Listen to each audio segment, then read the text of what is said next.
Son unos irresponsables, corruptos, no les importaba el país, estaban dedicados como enajenados a robar, como desde Echeverría,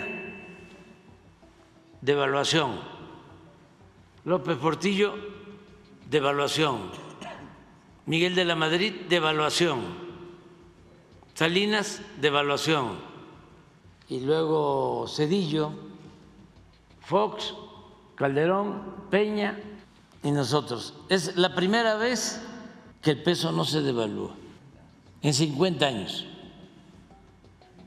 El peor periodo, sobre todo por el saqueo que se llevó a cabo, por el robo de bienes del pueblo, de la nación, es el periodo que se terminó cuando llegamos nosotros, el periodo neoliberal o neoporfirista.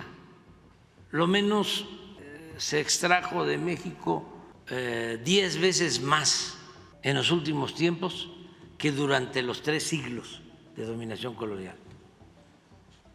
México se ha convertido en un mejor país para vivir, para invertir, para ver un futuro estable.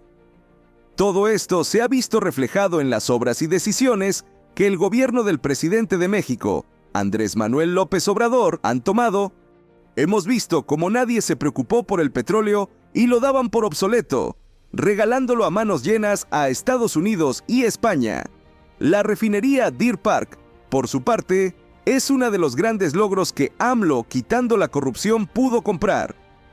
Pero hoy en su conferencia de prensa matutina, se lanzó duro contra los expresidentes y mostró el cómo pasará a los libros de historia con las hazañas que beneficiaran al pueblo de México, ya que ningún presidente le importó México. Escucha lo que dijo. Presidente, el próximo 1 de septiembre usted va a rendir su 6º informe de gobierno, su último informe. Preguntarle si tiene un balance preliminar de su sexenio, cuál sería el área donde considera que hay un mejor resultado y donde aún hace falta por avanzar, y cómo evalúa la seguridad cuando casi está a punto de concluir ya el sexenio. Sería todo, presidente. Bueno, las dos cosas. Lo que me produce más satisfacción, claro, tendríamos que explicarlo, pero en resultados lo que más me satisface es que se redujo la pobreza y la desigualdad. Podrán decir lo que quieran nuestros adversarios, pero eso no se lograba en el periodo neoliberal. Al contrario, más pobreza y más desigualdad. Y nosotros, a pesar de la pandemia, a pesar de las crisis, logramos reducir la pobreza. Sacamos de la pobreza hasta ahora a 5 millones de mexicanos, pero van a ser más, porque el corte se hizo en el 22 y en estos 2 años se ha invertido muchísimo más y se ha apoyado mucho más a la mayoría del pueblo. Entonces, eso me produce mucha satisfacción. Y en cuanto a la seguridad, se avanzó también. Y es cosa, hoy hablábamos, por ejemplo, de la percepción sobre inseguridad en el último reporte del INEGI en la Ciudad de México y a nivel nacional también. La gente está viendo que se está avanzando y acabamos de escuchar el informe del gobernador de Yucatán. Es el primer lugar en seguridad en todo el país. Pero si vemos la Ciudad de México, a ver si está la gráfica. Miren eso. Es del INEGI, acaba de salir.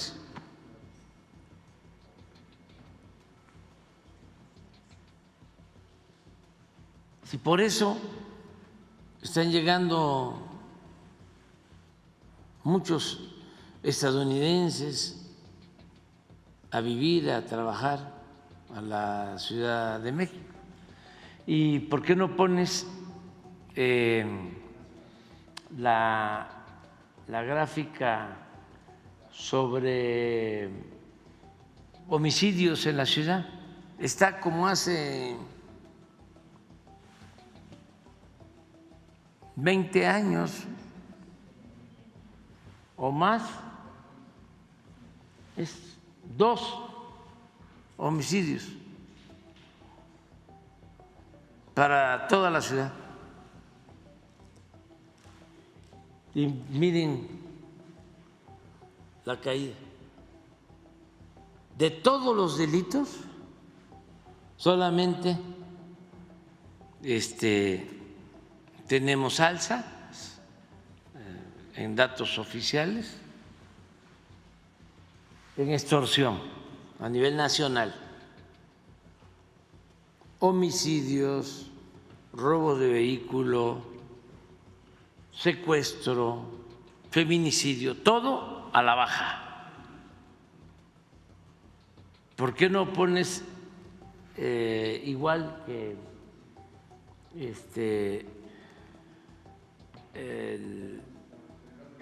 el general? No, pero no de homicidios. Bueno, también lo puedes poner, pero el de percepción del INEGI, el último, es lo más bajo desde que se inició el registro.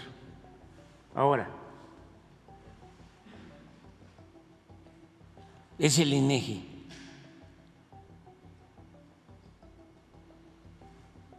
Sin embargo, pues nuestros adversarios no reconocen esto.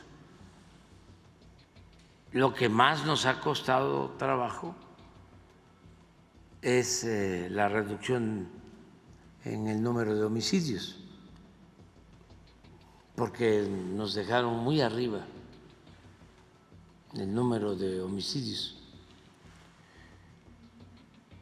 Y lo de extorsión, aunque es lo único que está arriba desde que llegamos, consideramos que tiene que ver con el hecho de que la gente está denunciando más, porque es un delito como otros que tiene cifra negra. Los que no tienen cifra negra es homicidio o muy poca y robo de vehículos. Los demás muchas veces no se denuncian o se denuncian de acuerdo a la confianza que hay en el gobierno. Presidente, ahorita hablaba que lo que le satisface mucho es la reducción de la pobreza y la desigualdad. ¿Cuál sería el área de su gobierno donde le faltaría avanzar? Esta área de pues hay que seguir avanzando en todo. Es que estamos saliendo de la decadencia. El peor periodo, sobre todo por el saqueo que se llevó a cabo, por el robo de bienes del pueblo, de la nación, es el periodo que se terminó cuando llegamos nosotros, el periodo neoliberal o neoporfirista de 1983 al 2018. Es cuando más han robado, cuando más saquearon a México. ni siquiera se compara, lo he dicho muchas veces, con el periodo colonial. Que vaya que saquearon a México. Los gobernantes, la monarquía española, porque también toda esa riqueza que se llevaron no fue para el pueblo español. El pueblo español siguió siendo pobre, sino para las élites. Por eso hay que diferenciar. Una cosa es el pueblo y otra cosa son los gobiernos, las élites. Bueno, pero en oro, en plata, en el periodo neoliberal, lo menos se extrajo de México 10 veces más en los últimos tiempos que durante los 3 siglos de dominación colonial.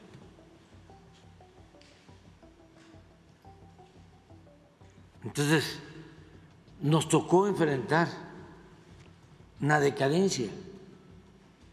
También la pregunta que se podría hacer, aunque no me gusta formularla, porque era lo que hacían los neoliberales corruptos.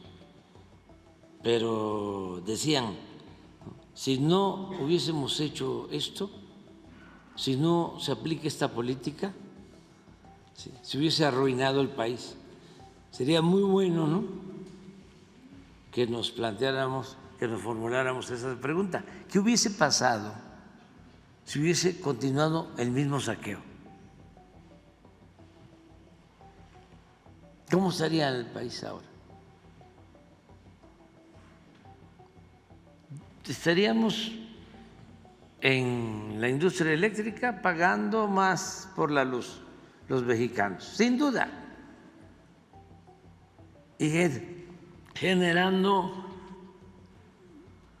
el 10-15%. Todo lo demás estaría en manos de empresas extranjeras. Estaríamos pagando mucho más por las gasolinas y por el diésel y por el gas. Y cuando llegamos se importaban, se compraban el 80% de las gasolinas que consumíamos en el país. Ahorita estaríamos importando casi todo, porque ya hubiesen cerrado, ya se hubiesen convertido en chatarras, en plantas chatarras, las 6 refinerías que nos dejaron. Y si quieren saber de cómo estaríamos en cuanto al precio de los combustibles, pongan los precios de los combustibles. ¿Cuál era la tendencia? Los gasolinazos. ¿Y cómo estaríamos en deuda pública? Si Calderón, 8% del PIB arriba, Peña, 8% más. Nosotros, a pesar de la pandemia y de todo, 5%.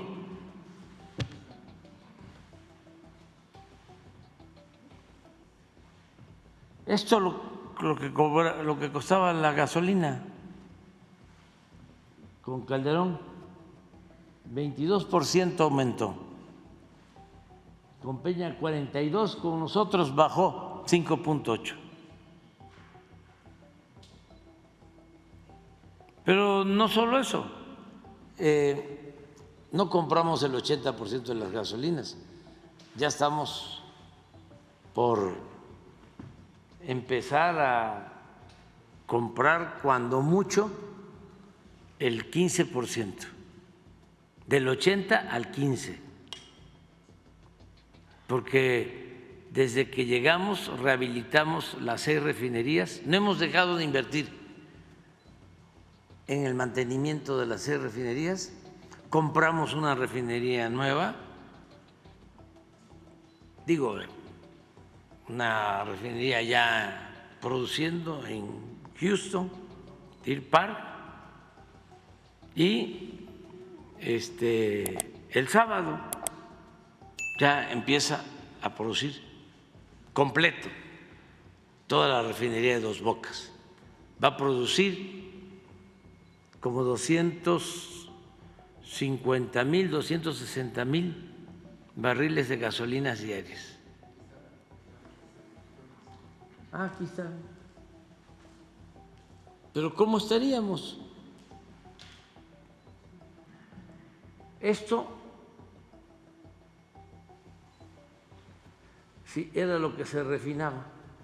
Ahora, pero pon cómo venía cayendo la producción de petróleo.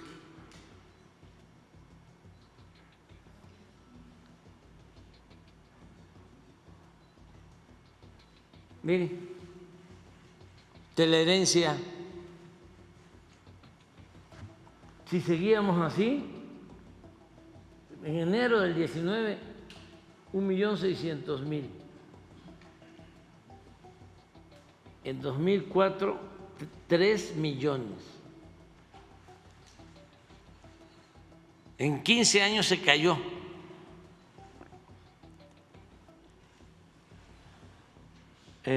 La mitad, un poco más de la mitad, la producción petrolera. Son unos irresponsables, corruptos. No les importaba el país.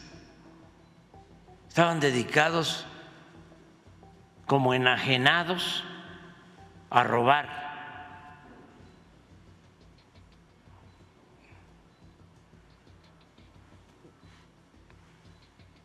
Y miren cómo lo levantamos. De ahora el 75% de los ingresos de Pemex provienen de las ventas de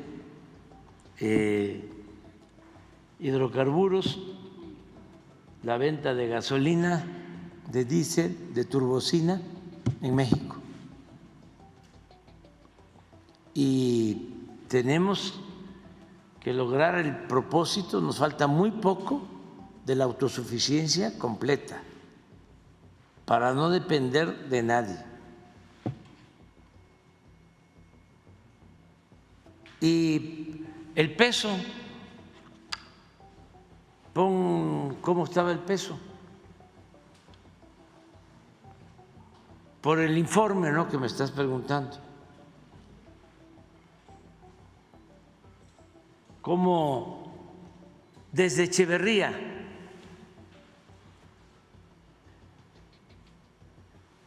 devaluación, López Portillo devaluación, Miguel de la Madrid devaluación, Salinas devaluación,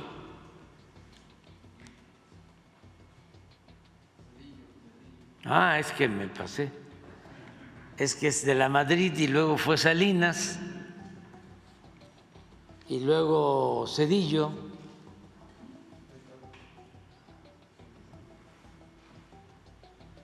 Fox, Calderón, Peña y nosotros. Es la primera vez que el peso no se devalúa en 50 años.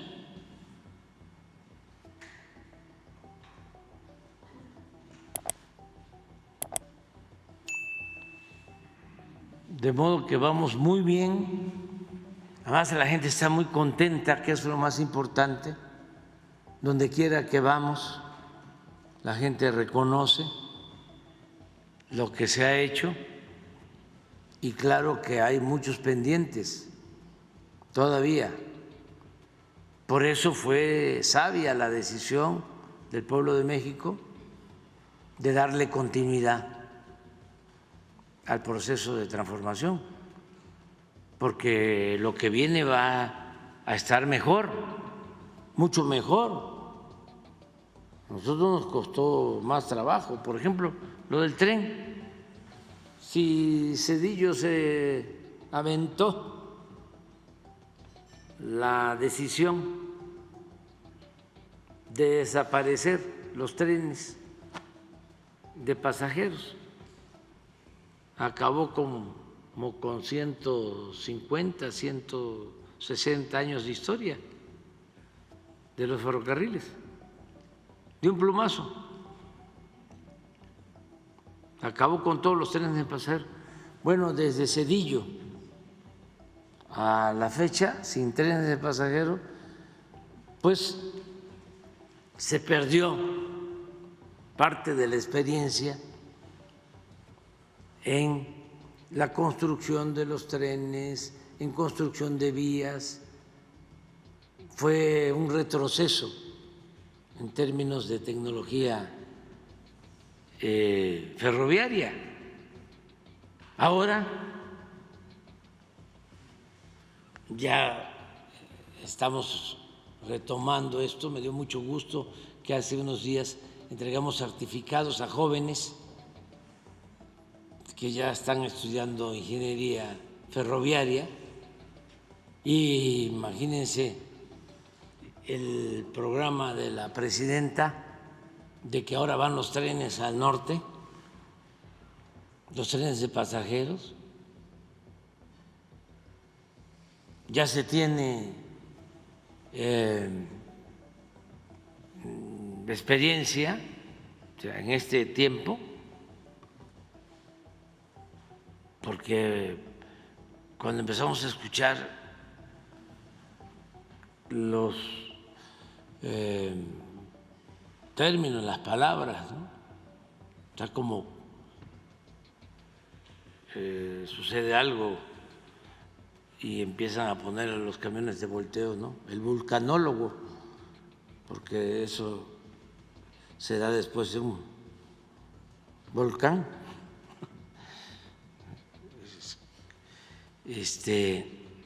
Pero por ejemplo las, ¿cómo se llama? Las cuñas que les... La brida, ¿qué es brida? Balasto. ¿Qué es balasto? Y empieza uno a conocer que, por ejemplo, todo el balasto, que es una piedra dura como fierro, que es la que resiste. Entonces, ese balasto no hay en el sureste más que en la zona de los Tuxtla, de San Andrés Tuxtla. Y todo ese balasto se tuvo que llevar, o el balasto del Tren Maya, de los Tuxtla.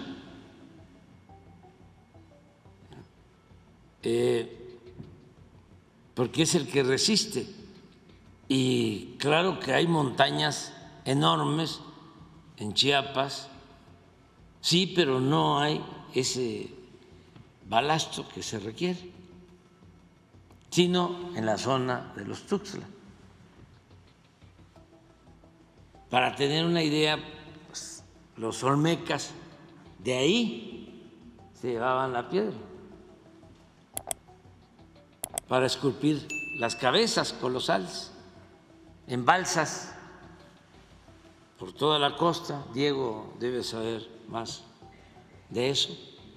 Y luego las metían por los ríos, por el Tonalá y por el Papaloapan, por el Grijalva, y les llevaban a las ciudades y ahí los artistas. Pero esa piedra es de los Tuxtlas. Entonces todo esto pues es nuevo porque se había perdido. Esto va a ser de mucha utilidad ahora que se hacen los trenes nuevos. Ya pues se tiene por ejemplo, lo de las catenarias para electrificar los trenes eléctricos. Luego, la automatización con fibra óptica para el manejo de los trenes, que eso, Alstom, la construcción de los trenes, lo que ayuda el que los trenes se estén haciendo en Sahagún, los empleos, y lo mejor, la mano de obra. Los trabajadores mexicanos son de los mejores del mundo, pero tanto los que hacen los trenes en Sahagún como los fierreros que hacen las estructuras, tejen el acero para hacer las columnas, eso no se encuentran en otras partes, son artistas. Eso es México. Entonces todo eso lo tenemos y por eso hablo de que nos va a ir mejor, porque pues iba en picada el país, era un proceso de degradación progresiva en todos los órdenes, empezando por el mal ejemplo de las élites que se dedicaban a saquear, a robar, que no les importaba ni el pueblo ni el país. Entonces ya se sentaron las bases y va hacia adelante México. Y Sonora, que le va a ir muy bien a Sonora, por muchas razones que hemos hablado aquí y a todo el país.